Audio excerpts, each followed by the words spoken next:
For 3,000 years, the galactic conquered had kept peace among the stars. 12 different species lived together in harmony, trading goods and sharing knowledge across 1,000 worlds. War was a distant memory, something their ancestors had known, but their children could not imagine. The great fleets that once protected their borders had grown old and weak. Why maintain weapons when there was no enemy to fight? During these long years of peace, strange stories spread from the outer edges of known space. Travelers spoke of a small blue planet orbiting a yellow star in an uncharted region. They called this world Earth and its people humans. The stories said these creatures were unlike anything in the galaxy. They lived on a death world where the gravity was so strong it crushed bones. Their sun burned their skin with radiation. Their air was filled with a gas called oxygen that would poison most species. Predators roamed their lands and seas, hunting them day and night.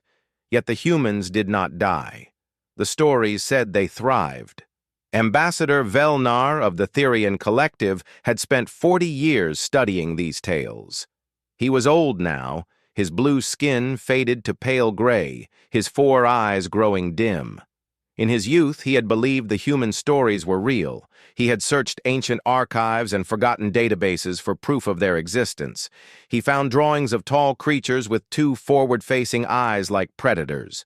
He found descriptions of beings who healed from wounds that would kill any Therian in hours. He found accounts of humans eating plants and animals that contained deadly chemicals, consuming them for pleasure and calling them spices. But he never found proof. No ship had ever reached Earth. No human had ever been captured or photographed. As the years passed, Velnar accepted that humans were just a myth.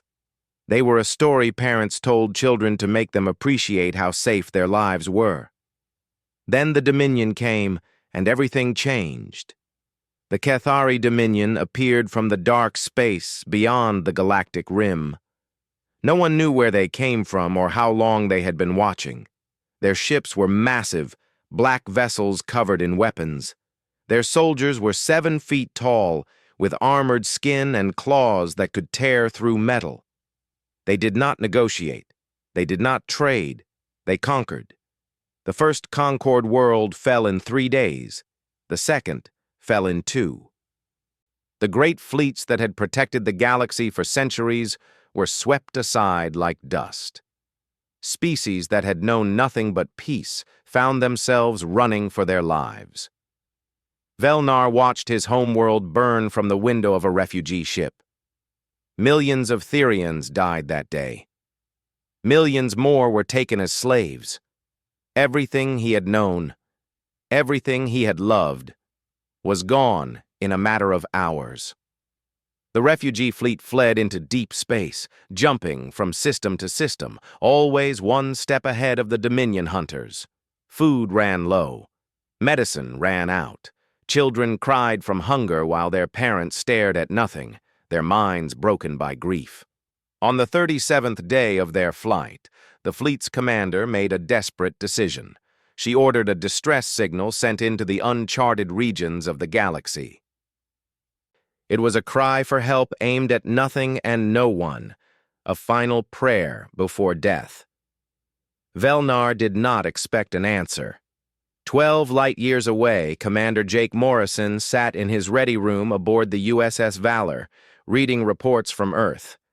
His ship was on a survey mission, mapping star systems that humanity had never visited. It was quiet work, peaceful work, the kind of assignment given to officers approaching retirement. Jake was 53 years old, with gray hair cut short and lines around his brown eyes. He had served in Earth's space fleet for 30 years, rising from a young pilot to the captain of a survey vessel. He had seen wonders in his time among the stars, but he had never fired a weapon in combat. Humanity had not fought a war in over a century. His communications officer, a young woman named Emma Sullivan, interrupted his reading. Her face was pale, her hand shaking as she handed him a data pad. "Sir, you need to hear this." Jake listened to the distress signal 3 times. The language was unknown, but the translation software worked quickly. The message spoke of a species called the Therians, of a great civilization falling to invaders, of millions dead and billions more about to die. Jake called his senior officers to the briefing room. Emma was there along with Chief Science Officer Daniel Park and Chief Engineer Maria Santos. They listened to the signal together, then sat in silence. "This could be a trap," Daniel said. He was a careful man, always thinking of risks. "It could be," Jake agreed. "We are a survey ship," Maria added. "We have minimal weapons. If there really is an invasion happening out there, we cannot fight it alone." "No," Jake said. "We cannot." He stood and walked to the window. Outside, the stars stretched to infinity. Somewhere out there, people were dying.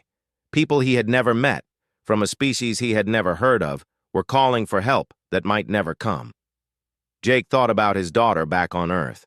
She was 20 years old now, studying to be a doctor. He thought about his wife, who had passed away 5 years ago.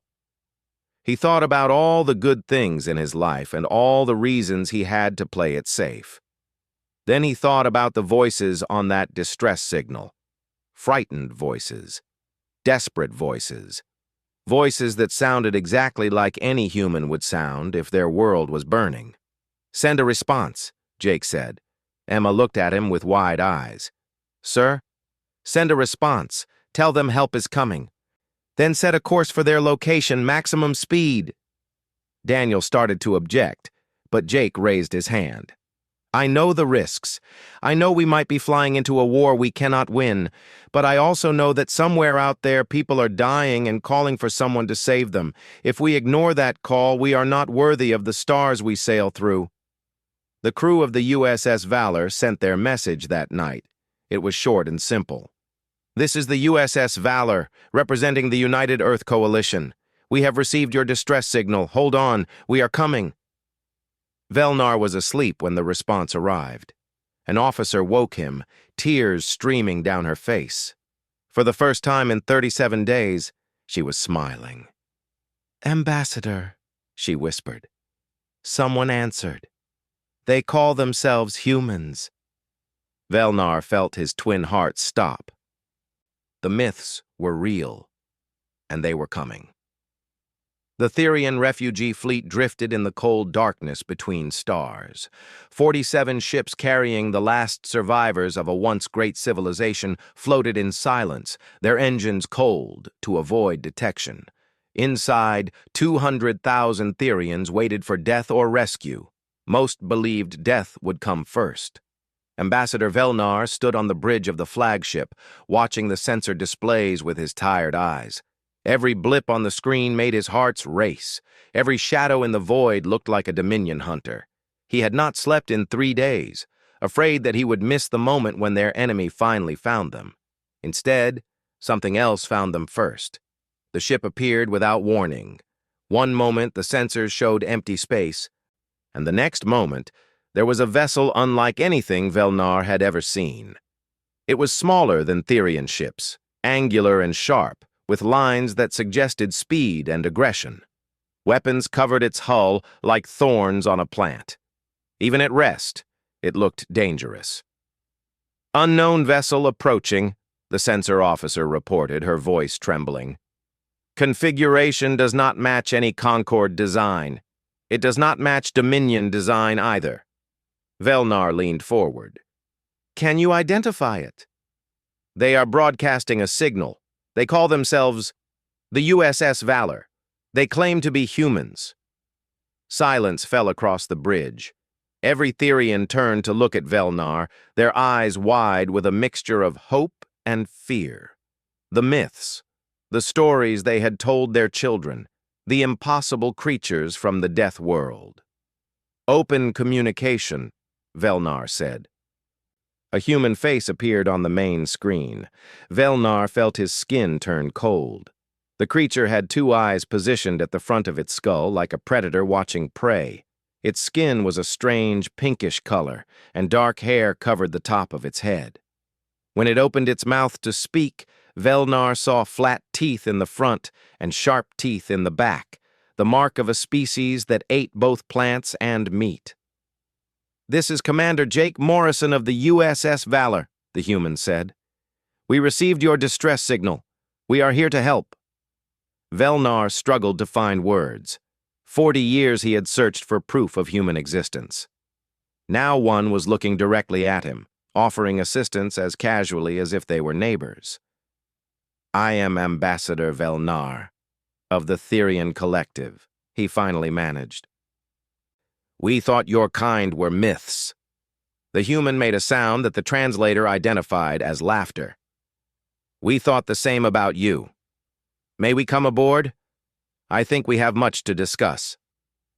1 hour later, Velnar stood in the meeting chamber of the flagship, watching 3 humans walk through the door.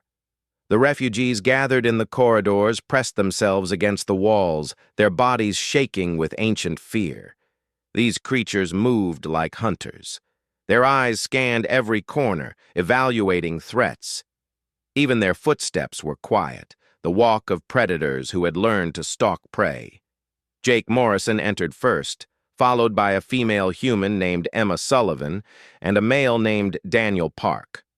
They wore matching uniforms of dark blue, with symbols that Velnar did not recognize. "Thank you for allowing us aboard," Jake said. He extended his hand toward Velnar.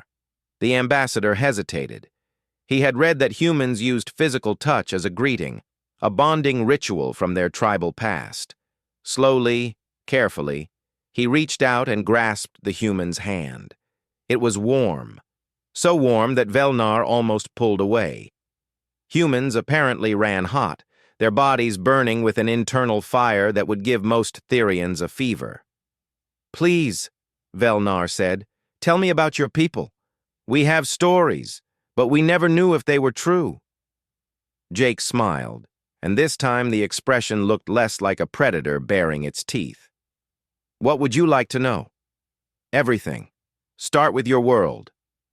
Over the next several hours, the humans told their story. They came from a planet called Earth, the third world orbiting a yellow star. Their planet had high gravity, forcing their muscles and bones to grow strong. Their atmosphere contained oxygen, a gas that was poison to many species but necessary for human survival. Their world was covered in predators, from great cats that hunted in shadows to massive fish with rows of sharp teeth. Diseases swept through their population regularly. Natural disasters destroyed their cities. Their own sun gave them cancer if they stood under it too long. Yet humans had not only survived, they had conquered their world. They built cities on every continent. They tamed predators and turned them into companions. They learned to cure diseases and predict disasters. When their planet tried to kill them, they found ways to kill it back. "How many of you are there?" Velnar asked. 12 billion on Earth, Jake replied. "Another 4 billion spread across colonies throughout our solar system." Velnar felt dizzy. 16 billion humans existed, and the galaxy had never known. Emma Sullivan stepped forward with a data pad. "Ambassador, we need to know about the enemy you are fleeing. We need tactical information, fleet sizes, weapon capabilities, everything you can give us." The Therians shared what they knew. The Cathari Dominion numbered in the trillions, spread across thousands of conquered worlds. Their fleets contained tens of thousands of warships, each one larger and more powerful than anything the conquered had built. Their soldiers were bred for war, enhanced with technology implanted directly into their bodies. They had never lost a battle. They had never shown mercy. When the briefing ended, Velnar expected the humans to look afraid. Instead, Emma was smiling in a way that made the old ambassador deeply uncomfortable. "They have never fought humans before," she said quietly. "They do not know what we can do." Jake nodded and turned to Velnar. "I have sent a message to Earth. Reinforcements are on the way. Within 30 days, a full battle group will arrive. How many ships? Velnar asked. 20 to start. More will follow. 20 ships against thousands. It seemed like madness.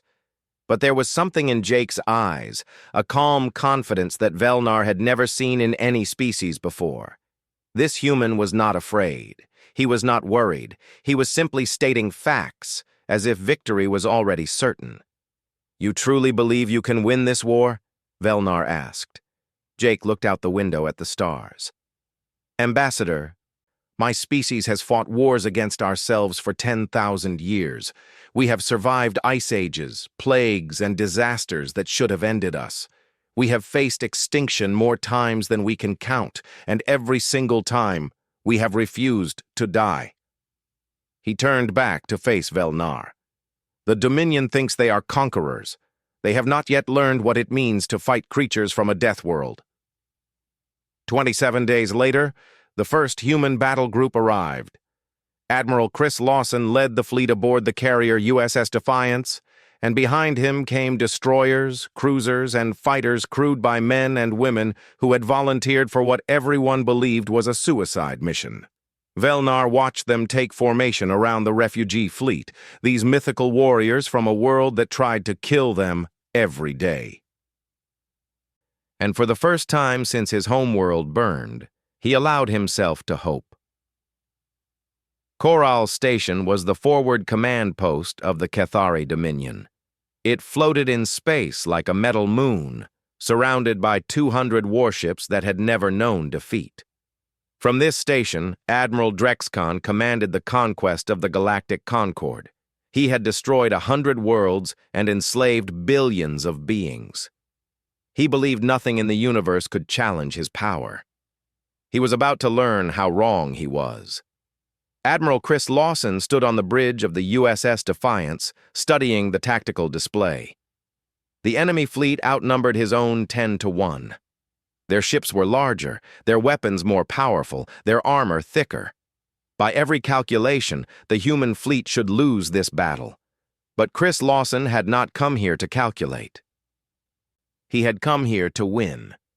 All ships report status, he ordered. One by one, the human vessels confirmed they were ready.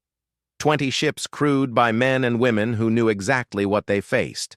They had volunteered for this mission. They had written letters to their families before departing Earth. They had made peace with death. Now, they were ready to bring that death to their enemies. Lieutenant Commander Ryan Cole sat in the cockpit of his fighter, waiting in the launch bay of the Defiance. He was 26 years old, barely out of flight school, with more enthusiasm than experience. Around him, 40 other pilots made final checks on their spacecraft. Some prayed, some joked with each other, some sat in silence, their faces calm. "Remember your training," Ryan said over the squadron channel. "Stay together. Watch each other's backs, and make them pay for every inch of space." The battle began at dawn. Station time. The human fighters launched first, streaming from the carrier in a wave of metal and fire.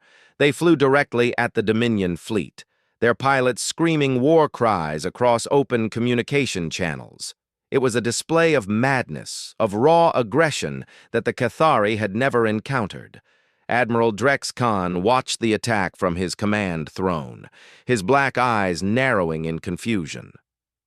"What are they doing?" he asked his officers. "They cannot possibly hope to defeat us with such a small force." "Perhaps they are desperate," one officer suggested. "Perhaps," Drexcon agreed. "Destroy them." The Dominion fleet surged forward, eager to crush these strange new enemies. Their massive warships moved like predators chasing wounded prey. They were so focused on the small fighters ahead that they did not notice where they were being led. The asteroid field had been chosen carefully. Human scouts had mapped every rock, every gap, every shadow. When the Dominion fleet followed the fighters into the field, they found themselves surrounded by enemies they could not see. Chris Lawson gave the order. "Spring the trap." From behind asteroids, from inside hollowed-out rocks, from shadows that had seemed empty, human destroyers appeared. They fired everything they had at point-blank range.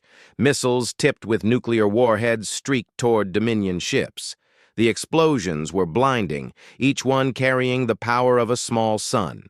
Dominion shields, designed to stop energy weapons, could not handle the raw force of nuclear fire. Ships that had survived 1,000 battles suddenly found themselves torn apart by weapons from a death world. Drexcon roared orders at his fleet. "Fall back! Regroup!" But the humans did not let them retreat. They followed through the debris, their smaller ships darting between wreckage like predators hunting through a forest. They kept firing, kept pushing, kept killing. Velnar watched the battle from the safety of the refugee fleet, his translator struggling to process human communications. What he heard made no sense. The humans were laughing. In the middle of a fight, where they were outnumbered and outgunned, where death could come at any moment, they were laughing. "Did you see that explosion?" one pilot shouted. "Beautiful!" "3 more on my tail," another reported, her voice excited rather than afraid. "This is going to be fun." Fun. They called this fun. When a human destroyer was surrounded by 5 Dominion cruisers, its captain did not surrender. She ordered her ship to full speed and rammed directly into the largest enemy vessel. Both ships exploded in a ball of fire that took a 3rd cruiser with them. The Dominion soldiers watched in horror. They had conquered species that begged for mercy, that surrendered when the fight was lost. These humans did neither. They fought until their ships were destroyed, and sometimes they used those destroyed ships as weapons. The battle lasted 18 hours. When it finally ended, 163 Dominion warships had been turned to scrap. Admiral Drexcon himself was dead, his command ship torn apart by a spread of nuclear missiles. Corral Station fell to human Marines who fought through its corridors with a ferocity that left the defenders broken. The humans lost 9 ships and 4,000 crew members. That night, Admiral Lawson held a memorial service in the main hangar of the Defiance. Every human who could attend was there, standing in silent rows as the names of the dead were read aloud. Ryan Cole stood among them, tears running down his face. He had lost friends in the battle, pilots who had joked with him that morning and were gone by evening. Ambassador Velnar attended as a guest. He watched the humans cry, watched them embrace each other, watched them share memories of those who had fallen. These same creatures who had laughed during combat now wept openly for their dead. After the service, Velnar approached Jake Morrison. The commander's eyes were red, his voice heavy with grief. "I do not understand," Velnar said carefully. "How do you fight with such fury and then mourn with such tenderness? How can both exist in the same beings?" Jake was quiet for a long moment. When he spoke, his words were slow and thoughtful. "We fight because we love," he said. "Every soldier out there has someone waiting for them back home. Family, friends, people they want to protect. When we go into battle, we carry those people with us. We fight for them." He looked at the list of names displayed on the hangar wall. "And when we lose someone, we mourn them because they mattered, because their lives had meaning, because they were loved, and now they are gone." He turned to face Velnar. "The fury and the tenderness come from the same place, Ambassador. They both come from love." Velnar had no response. In all his years of study, he had never read anything that prepared him for this. Word of the victory at Corral Station spread across the galaxy. Refugee fleets that had given up hope heard the news and began to fight back. Species that had surrendered started to resist. The myth had become real, and it was not just terrifying. It was inspiring. The war for the galaxy had truly begun. The war lasted 7 years. 7 years of battles across 1,000 star systems. 7 years of victories and defeats, of hope and despair, of death on a scale that the galaxy had never imagined. The Cathari Dominion threw everything they had at the alliance of humans and Concord survivors. The alliance threw everything back. Humanity did not just bring ships to this war. They brought something far more dangerous. They brought their ability to change. When the Dominion developed new shields that could stop nuclear missiles, human engineers created weapons that went around those shields. When Dominion tactics evolved to counter human ambush strategies, human commanders invented new tactics overnight. When Dominion soldiers received better armor, human Marines designed guns that could punch through it. The Cathari had conquered for 10,000 years by being stronger than everyone else. They did not know how to fight an enemy that learned faster than they could adapt. Dr. Megan Hart ran the medical stations behind the front lines. She was a small woman with gray hair and steady hands, a surgeon who had spent her life on Earth saving victims of accidents and disease. Now she saved soldiers from a dozen different species, learning their biology as she worked. Therian blood was blue and carried oxygen differently than human blood. Megan figured out how to create synthetic replacements within a week. Corvian bones were hollow like bird bones and shattered easily. Megan designed splints that could support them during healing. Drellian nervous systems were distributed throughout their bodies rather than centered in a brain. Megan learned to treat injuries that would have confused any other doctor in the galaxy. The Concord species began to call her the healer, as if she were a figure from legend. Megan just called herself tired. On the front lines, young warriors from every species trained alongside human soldiers. Velnar's daughter, a Therian named Sella, joined a Marine unit commanded by Sergeant Nathan Price. She had been a student before the war, studying art and history. Now she learned to fight like a human. "Fear is natural," Nathan told her during training. "Everyone feels fear. The difference is what you do with it. Humans have a saying, feel the fear and do it anyway." Sela learned. She fought in 12 major battles over 3 years. She was wounded twice and nearly killed once. But she survived, and she became something her ancestors would not have recognized. She became a warrior. In the 5th year of the war, Supreme Commander Kethral made a desperate decision. The Dominion was losing, not quickly, but steadily. Every month brought new defeats. Every year saw their territory shrink. Something had to change. "We must destroy their homeworld," Kethral announced to his council. "Earth. If we burn it, we will break their spirit. They will lose the will to fight." His advisors warned against this plan. Attacking Earth would require sending a massive fleet through dangerous space. But Kethral was desperate. He gathered over 3,000 warships and sent them toward the human home system. Human scouts detected the fleet 2 weeks before it arrived. There was no time to bring reinforcements from the front lines. Earth would have to defend itself with whatever ships were available. Admiral Jake Morrison, now commander of Earth's defense forces, looked at what he had. 300 military vessels, most of them old or damaged. 500 civilian ships that could be armed with weapons. Mining craft, transport ships. Even private yachts owned by wealthy families who volunteered them for the fight. It was not enough. Everyone knew it was not enough, but no one suggested surrender. Katie Morgan was 19 years old. She had been a cargo pilot, hauling supplies between Earth and the Moon. When the call went out for volunteers, she modified her shuttle with torpedo launchers and reported for duty. Her mother begged her not to go. Her father held her and told her he was proud. Her younger brother, only 12, asked if he could come too.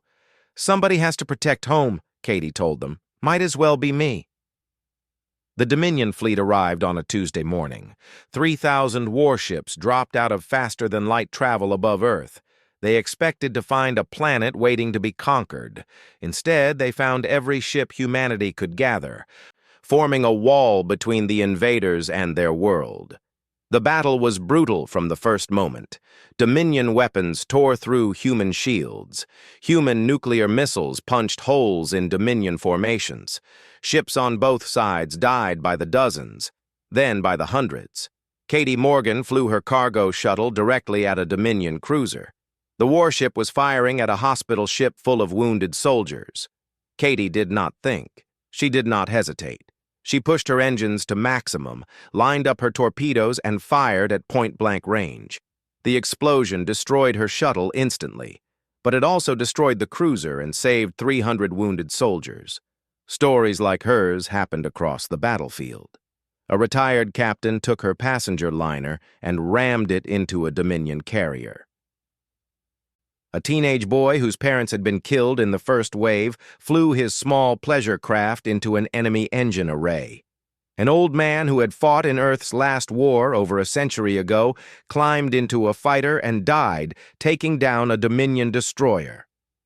They were not soldiers. They were teachers and farmers, doctors and artists, parents and children. They were ordinary people who refused to let their home burn. The Dominion fleet had expected humans to run when faced with certain death. Instead, they found a species that became more dangerous when it had nothing left to lose. Every human ship that was destroyed made the survivors fight harder. Every death became a reason for vengeance. After 18 hours, the Dominion fleet retreated. They had lost over 1,000 ships. Earth had lost nearly everything it had, but Earth still stood. Supreme Commander Kethrall received the news of the defeat in silence. His advisors waited for him to rage, to demand executions, to order another attack. Instead, he simply sat on his throne and stared at nothing. "The ancient texts warned us," he said quietly. "They told us about the death world and its people. They said to let them sleep. We did not listen." He looked at his advisors with eyes that had lost all hope. "We woke them up, and now they will never stop until we are destroyed." The Battle of Earth became a turning point in the war, not because of what the humans won, but because of what they showed the galaxy. They showed that ordinary people could become heroes. They showed that love of home was stronger than fear of death. They showed that the myths had always been true. The Dominion throne world had no name. For 10,000 years, it had simply been called the Center, because all power in the Dominion flowed from this one place. Its skies were filled with defense platforms. Its orbit was crowded with warships. Its surface was covered with fortresses built to withstand any attack. Supreme Commander Kethrall believed this world could never fall. But on the morning of the final battle, he looked out his window and saw the sky burning with approaching ships. Admiral Jake Morrison commanded the combined fleet from the bridge of the new flagship, the USS Victory. Beside him stood Emma Sullivan, now a captain in her own right, and Ambassador Velnar, who had insisted on being present for the end of the war. "All ships, report status," Jake ordered. The responses came from vessels of a dozen species, human carriers and destroyers. Therian cruisers rebuilt with human weapons. Corvian scout ships and Drellian transports converted to fighters. The alliance had grown over 7 years, and now it was stronger than the Dominion had ever feared. "The enemy fleet is moving to intercept," Emma reported. "Approximately 4,000 ships." Jake nodded. "Then let us give them something to remember. All ships, attack." The final battle began with a wave of human fighters leading the charge. Behind them came the heavy cruisers, their weapons firing in coordinated patterns that the Alliance had perfected over years of war. The Dominion fleet met them head-on, and the space between the two forces became a storm of fire and metal. Ships died on both sides. Great vessels that had taken years to build were torn apart in seconds. Escape pods launched into the chaos, carrying survivors who might never be rescued. The screams of the wounded and the orders of commanders mixed together on every communication channel. Through it all, the Alliance pushed forward. On the ground, transport ships carrying soldiers descended toward the Dominion capital city. Sergeant Nathan Price led his squad through anti-aircraft fire that filled the sky like rain. Beside him was Sela, the Therian who had learned to fight like a human. "We land in 30 seconds, Nathan announced. "Remember the mission. Reach the central bunker. End this war." Their transport took a hit that killed the pilot and sent the ship spinning. Nathan grabbed the controls and managed to crash land in a city square. 8 of his 20 soldiers survived the impact. "Move!" Nathan shouted. "We stop! We die!" They fought through streets that had never known war. Dominion soldiers tried to stop them, but these were not the elite warriors of the front lines. These were guards who had never expected to face an enemy. They broke before the Alliance soldiers like waves against rocks. Nathan took a plasma bolt to the chest 3 blocks from the bunker. The shot burned through his armor and into his lung. He fell, coughing blood. Sela ran to him. "Sergeant, we need to get you to a medic." Nathan shook his head. "No time. The bunker. You have to finish this." Sela looked at the man who had taught her how to fight, how to survive, how to be brave. He was dying, and they both knew it. "It has been an honor," she said, the human phrase he had taught her. Nathan smiled through the pain. "The honor was mine. Now go. Make it mean something." Sela led the remaining soldiers to the bunker doors. They breached the entrance and fought through the final defenders. By the time they reached the command center, only Sela and 2 others were still standing. Supreme Commander Kethrall waited for them inside. He was old, older than Sela had expected. His black scales had faded to gray, and his movements were slow and tired. He sat on his command throne, surrounded by screens showing his empire collapsing. "I expected humans," he said, looking at Sela. "Humans taught me," she replied, "but I am Therian. I remember what you did to my world." Kethrall nodded slowly. "Then you have come for revenge." "No." Sela lowered her weapon. "I have come for justice. Surrender, and your people will be treated fairly. Fight, and you will die here." The Supreme Commander was quiet for a long moment. Outside, explosions shook the building as the battle continued. His empire, built over 10,000 years, was falling apart around him. "The myths warned us," he finally said. "They said humans were monsters from a death world. They said nothing could stop them once they started fighting." "The myths were wrong," came a voice from the doorway. Ambassador Velnar entered the command center, accompanied by Emma Sullivan. The human woman's uniform was torn and stained with blood, but her eyes were clear and steady. "The myths said humans were monsters," Emma said. "They were wrong. Humans are survivors. We came from a world that tried to kill us every day, and we refused to die. We turned predators into friends and poison into medicine. We learned to love fiercely and fight fiercely because our world taught us that both were necessary." She stepped closer to Kethrall. "You thought you were conquering weak species. You were wrong. You were waking up a galaxy that had forgotten how to fight. And you were bringing humans out of the shadows where we had been hiding." Kethrall looked at the Therian, the human, and his own ruined empire. Then, slowly, he reached out and signed the document that Emma placed before him. The 10,000-year dominion ended with a signature. In the years that followed, the galaxy rebuilt. Humanity took its place among the stars, not as conquerors, but as partners. They shared their technology and their medicine, their art and their music. They taught other species how to be strong without being cruel. Ambassador Velnar retired to a small house on Earth, near a lake where humans went to fish. He spent his final years writing the true history of his species' first contact with humans, correcting the myths he had studied for so long. Jake Morrison became an ambassador himself, traveling from world to build bridges between species. Emma Sullivan took command of a new ship, exploring the unknown regions where humans had hidden for so long. Sela returned to her homeworld and helped rebuild the Therian civilization. On Earth, a memorial was built to honor everyone who had died in the war. It was a simple wall of stone, covered with names from every species that had fought, humans and Therians, Corvians and Drellians, and dozens of others, all together. Velnar visited that memorial once, near the end of his life. He stood before the wall of names and remembered the day he had first heard the human distress response. "We thought you were myths," he whispered, "stories to frighten children." A young human girl, maybe 7 years old, tugged at his sleeve. "What were they like?" she asked. "The people in the war?" Velnar looked down at her with his 4 old eyes and smiled. "They were heroes," he said.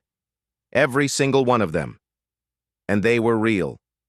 The girl nodded seriously, then ran back to her parents. Velnar watched her go and felt a peace he had not known in decades. The myths were finally complete.